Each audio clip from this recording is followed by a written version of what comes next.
right, so today we're going to actually go through and get the Homelite XL-870 its first cuts. It is ported, and I don't know, I think it runs very well. I'm actually quite excited right now. So I'm going to give you some clips here. I'm basically going to bring you in at the first attempt of a start, and then we're going to kind of play through it from there.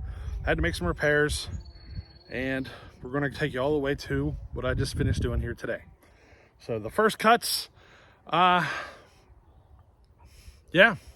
I'm pretty excited.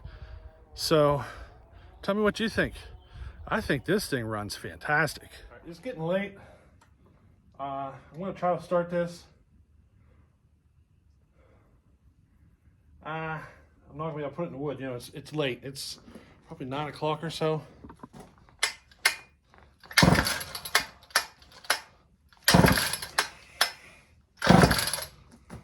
I should prime it. That'll make my life easier.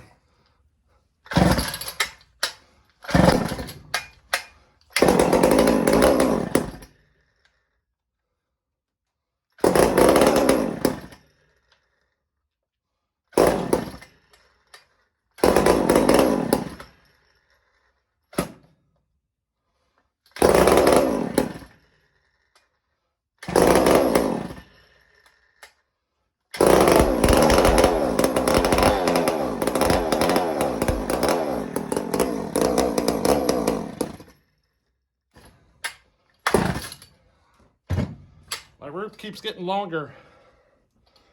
That happens when the spring is busted. So we got some work to do. It's close. We just got to fix that stuff. So she needs a new spring and recoil, and we got an intermittent spark. Probably the condenser. So, alrighty. All right, you ready to make another attempt on this 870? I've done a few things. I got tired of that fuel leaking through that vent. This model has a vent that goes into the air cleaner area or whatever, and I blocked that off, and I switched out to the fuel cap to a more modern style that it can vent through the fuel cap. So all my leaky fuel issues should be gone.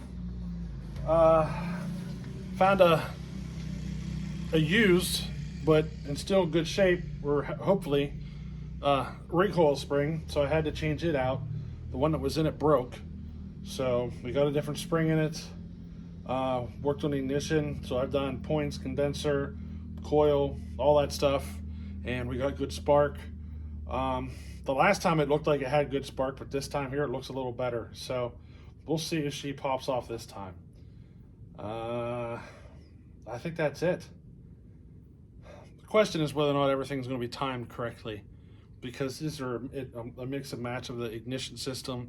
I'm not certain if we got the right combination of parts that the flywheel key is going to be correct for this crankshaft and stuff.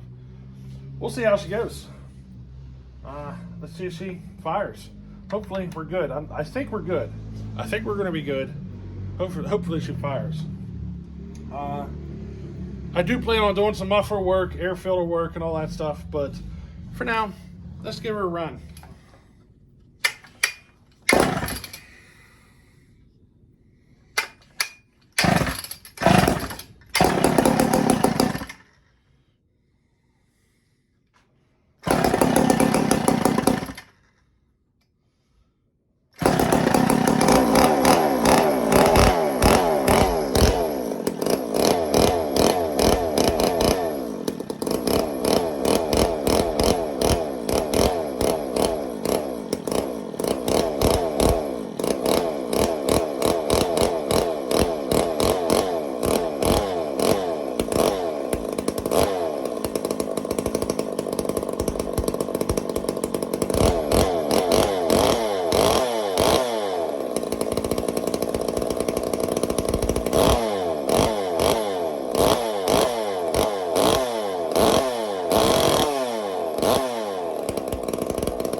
All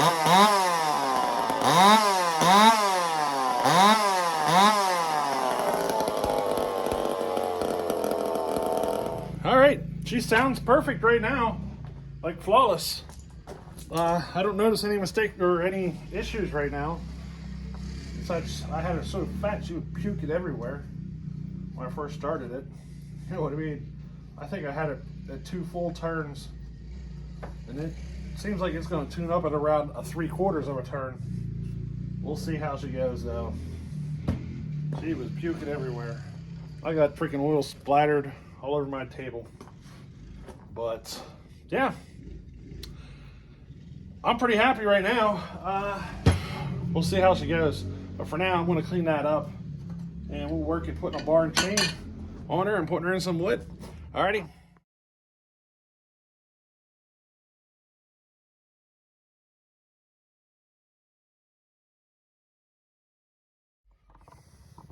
All right, time for the moment of truth. Let's see if she cuts wood. It can look good, it can sound good, it can feel good, but sometimes when you put it in the wood, you get a turd. You know what I mean? So let's see what happens. Hopefully she's not a turd. So let's make a couple of quick cuts here. We'll get more in depth here in the future. For now, let's make sure we can make some sawdust. Alrighty.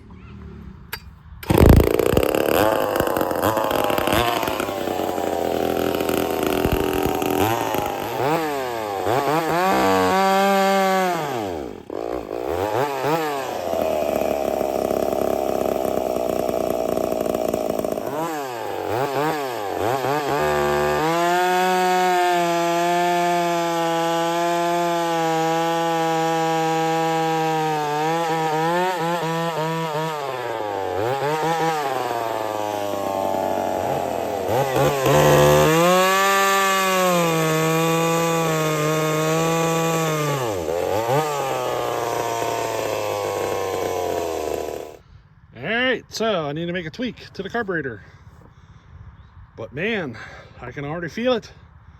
It wants to run. I got an issue with the bar and chain.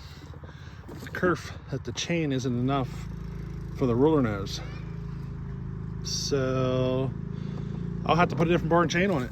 So let me go in and make some tweaks. All right, different bar and chain, and I cleaned up the carburetor at the pump side. There was some debris in there, and I cleaned it up, put a new screen in. We'll see if that makes a difference.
So there we go.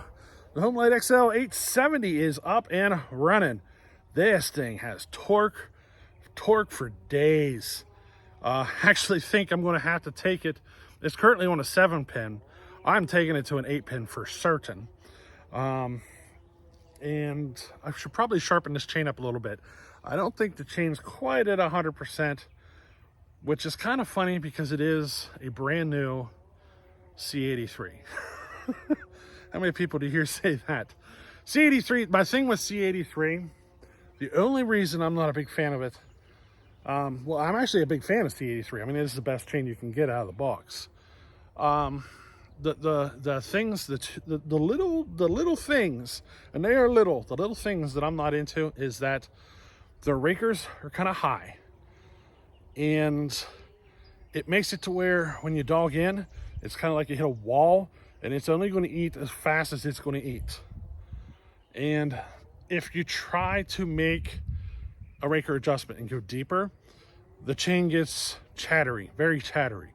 You're better off just to leave it as is until you sharpen it for the first time. So this is a brand new out of the box C83, and that's kind of the way it cuts. I prefer to have that ability to, whenever I dog it in, it just, the more I push, the more it eats. You know what I mean? And that's kind of one of the changes we're going to be making to this chain, I think. That and the 8-pin. So the next time you see this saw, that's probably the setup we'll be running, the 8-pin and with my sharpening. Probably actually going to put it on a square sharpening, to be honest with you. Yeah, I probably will put it on a square. So last year at Sawfest, they had a vintage saw race, and I'm thinking this year that'll be the one that I take. It's a little more, I think it's a little more powerful. Last year I took the P70. The P70 I think had a little bit more RPM, but this has the torque. You know, it's 82 cc, so it definitely has more torque. And probably if I bump it up to an 8 or 9-pin, it'll kind of make up for it. You know what I mean? But kind of deep down inside, you know, that vintage saw race, you can take 100 cc's. There's like 100 cc cutoff there. And I could do a 100 cc Homelite build. And I'm really thinking about it. You know what I mean? I have one. So, I don't know. I'm thinking about it. But anyway, there she is, the Homelite 870. So far, everything is working flawlessly. Everything. The oiler, the manual oiler, everything. Well, there's one tiny little thing. It needs a duckbill valve at the oil cap. She's trying to spit a little bit of oil out of that cap. Not a big deal, but that's it. That's the only little issue I found on that saw so far. It could use a new air filter. I'll have to work it, you know, finding a new one. But yeah, there we go. I'm happy. How about you? We'll catch you in the next one. Later.